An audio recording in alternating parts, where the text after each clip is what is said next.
मेरे चैनल पे एक बार फिर से स्वागत है। तो आज मैं आपके लिए लेके आई हूँ एक बहुत ही नमकीन वाली डिश, जिसे आप इस दिवाली पे ज़रूर बनाएं।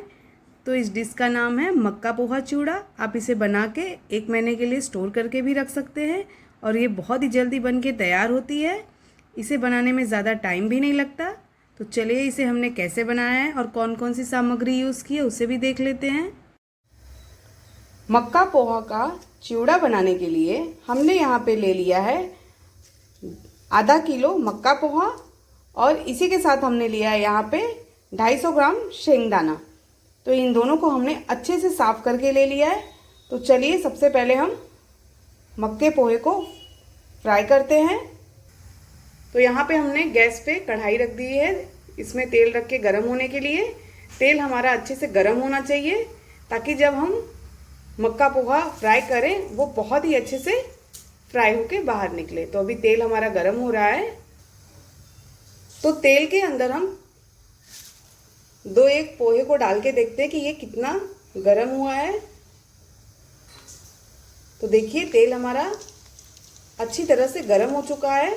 अब हम पोहे को फ्राई करते हैं। तो तेल हमारा बहुत ही अच्छे से गर्म हो चुका है। अब इसमें हम थोड़े थोड़े करके पोहे को डाल देते हैं। तो देखिए, और इसे हम अच्छे से चला लेंगे ताकि ये हर जगह से अच्छी तरह से फ्राई हो जाए। तो देखिए कितनी अच्छी तरह से हमारे पोहे फ्राई होके निकल रहे हैं। अब इसे हम एक बड़े बर्तन में निकाल के रखते जाएंगे। मक्का पोहा बहुत ही अच्छा होता है और ये जो चिवड़ा है बहुत ही झटपट से बन के तैयार होता है। तो इसमें हम थोड़ा सा पोहा और डाल देते हैं फ्राई होने के लिए और इसे अच्छे से एक बार और चला लेंगे। इसी तरह से हम पहले सारे मक्के पोहे को फ्राई करके निकाल लेते हैं। और गैस का फ्लेम हमने हाई पे ही रखा है। अगर आप स्लो करके रखेंगे तो जो ऑयल है वो मक्के पोहे में पूरी अब्जॉर्ब हो जाएगी और वो फिर बहुत ही ज़्यादा ऑयली हो जाएगा। अगर आपका गैस हाई फ्लेम पे रहेगा तो ये जो पोहे हैं वो ज़्यादा तेल नहीं सोखेंगे। तो देखिए हमने सारे मक्के पोहे को फ्राई करके एक बड़े बर्तन में रख दिया है। अब चलिए अब हम शेंगदाने को भी फ्राई कर लेते हैं। तो तेल हमारा बहुत ही अच्छे से गर्म है। तो इसमें हम शेंगदाने को डाल देते हैं। तो बहुत ही संभाल के आप इसमें शेंगदाने को डालें, नहीं तो जो तेल है वो शेंगदाने को जब हम डालने लगते हैं तो वो ऊपर की तरफ आ जाता है। और इसे हम अच्छी तरह से गोल्डन ब्राउन होने तक हम फ्राई करेंगे ताकि ये बहुत ही अच्छे से क्रिस्पी हो जाए। ये देखिए, और इसे हम लगातार चलाते रहेंगे ताकि ये चारों बाजू से अच्छे से फ्राई हो जाए। और ये जो चिवड़ा है ना बहुत ही जल्दी से बन के तैयार होता है और इसमें ज़्यादा चीज़ों की ज़रूरत भी नहीं होती और ये खाने में तो बहुत ही टेस्टी होता है।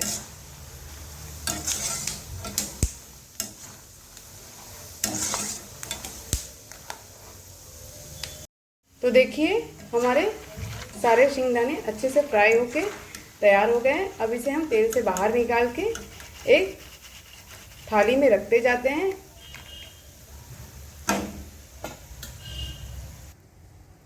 तो देखिए हमने सारे शेंगदाने को अच्छे से फ्राई करके एक थाली में निकाल लिया है। अब हम इसी तेल के अंदर हमने यहाँ पे नारियल को कट करके रख लिया है। ये हमने आधा गोला नारियल लिया था और इसे भी हम अच्छे से तेल में फ्राई कर लेंगे और इसे हमें मीडियम फ्लेम पे ही फ्राई करना है ताकि ये भी अच्छे से क्रिस्पी हो जाए और इन्हें हम चलाते रहेंगे। तो देखिए ये बहुत ही जल्दी पक जाते हैं। अब हम इसे भी तेल से बाहर निकाल लेते हैं। अब इसी के अंदर हम थोड़े से मखाने डाल देंगे और उसे भी हम अच्छे से फ्राई करके निकाल लेंगे। अगर आपको मखाने डालने हो तो आप डाल सकते हैं, नहीं तो इसे स्किप भी कर सकते हैं। तो यहाँ पे मैं इसके अंदर थोड़े से मखाने भी डाल रही हूँ। तो मखाने को भी हम अच्छे से फ्राई करेंगे ताकि ये भी बहुत ही अच्छी तरह से क्रिस्पी हो जाए। और इसे हम लगातार चला लेंगे। तो देखिए मखाने भी हमारे अच्छी तरह से फ्राई हो गए हैं। अब इसे भी हम तेल से बाहर निकाल लेते हैं। अब इसी तेल के अंदर हम थोड़े से किशमिश डालेंगे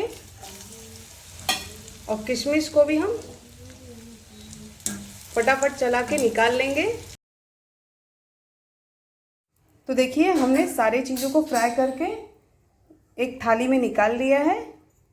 अब हम तो उसी कढ़ाई में से हमने थोड़ा सा तेल बाहर निकाल लिया है। अब इसी के अंदर हम डाल देंगे 2 बड़ा चम्मच या छोटा चम्मच राई, और राई को अच्छी तरह से तड़कने देंगे। फिर इसी में हम डाल देंगे मोटे टुकड़ों में कटी हुई हरी मिर्च और कड़ी पत्ता। कड़ी पत्ता अब इसमें ज़्यादा डालेंगे तो इसका स्वाद बहुत ही अच्छा आता है। और इसे हम चला लेते हैं। इसे हमने अच्छे से चला लिया है। अब इसी के अंदर हम डाल देंगे 1 छोटा चम्मच हल्दी पाउडर, और हल्दी को हम तब तक पकाएंगे ताकि जो इसका कच्चापन है वो ख़त्म ना हो जाए। तो इसे भी हम अच्छी तरह से तड़के में मिला लेते हैं और इसे 2 मिनट के लिए पकने देंगे। तो देखिए हमारा तड़का अब तैयार है और गैस का फ्लेम हम बंद कर देते हैं। तो अब हम सारी चीज़ों को एक साथ मिला लेंगे। तो इस मक्के पोहे के नीचे हमने पेपर को लगा के रखा था ताकि जो एक्स्ट्रा ऑयल है वो अच्छे से अब्जॉर्ब हो जाए। तो इसे अब हम बाहर निकाल लेते हैं और अब इसी के अंदर हम थोड़े थोड़े सारी सामग्री को डाल देते हैं। तो अब हम मक्के पोहे के अंदर डाल देते हैं। यहाँ पे मैंने लिया है बेसन की बारीक सेव, ये रेडीमेड है। अब ये मैंने आधी कटोरी ली है। तो हम इसके ऊपर इसे अच्छे से फैला देते हैं और ये खाने में बहुत ही टेस्टी लगती है। आप चाहें इसे ऐसे भी खा सकते हैं। तो अब इसी के अंदर हम डाल देते हैं, यहाँ पे मैंने हरे वटाने लिए हैं फ्राइड वाले, तो इसे आधी कटोरी लिया है मैंने। इसे भी हम इसे के अंदर डाल के फैला देते हैं अच्छी तरह से। और अब इसी के अंदर हम डालेंगे अब जो हमने मखाने, शेंगदाने और नारियल को फ्राई करके रख दिया था, उसे डाल के अच्छे से फैला देते हैं। ये जो नमकीन है खाने में बहुत ही टेस्टी लगती है और बहुत ही यम्मी लगती है। आप इसे 1 से 2 महीने के लिए स्टोर करके भी रख सकते हैं। और अब इसी के अंदर हम डाल देते हैं जो हमने तड़के को तैयार करके रखा था उसे। तो यहाँ पे अब मैं इसके अंदर डाल देती हूँ जो तड़का तैयार किया था उसे। और इसी के अंदर हम डाल देंगे आधा छोटा चम्मच चाट मसाला। ये ऑप्शनल है, अगर आपको डालना है तो डालें या तो स्किप करें। अब इसी में मैं डाल रही हूँ यहाँ पे काला नमक। काला नमक डालने से इस नमकीन का जो स्वाद है बहुत ही टेस्टी आता है। आप चाहे प्लेन नमक भी डाल सकते हैं। अब इसे अच्छे से हम मिला लेते हैं तो ताकि जो नमक और जो चाट मसाला हमने डाला है वो अच्छी तरह से मिल जाए। तो इसे अच्छे से मिला लेते हैं चारों तरफ। तो देखिए हमने इसे अच्छी तरह से मिला के तैयार कर लिया है और सारे मसाले भी अच्छी तरह से मिल गए हैं।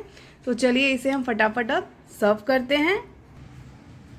तो हमारा मक्का पोहा का चिवड़ा बनके तैयार है और देखने में कितना टेस्टी लग रहा है, उतना ही ये खाने में भी टेस्टी है।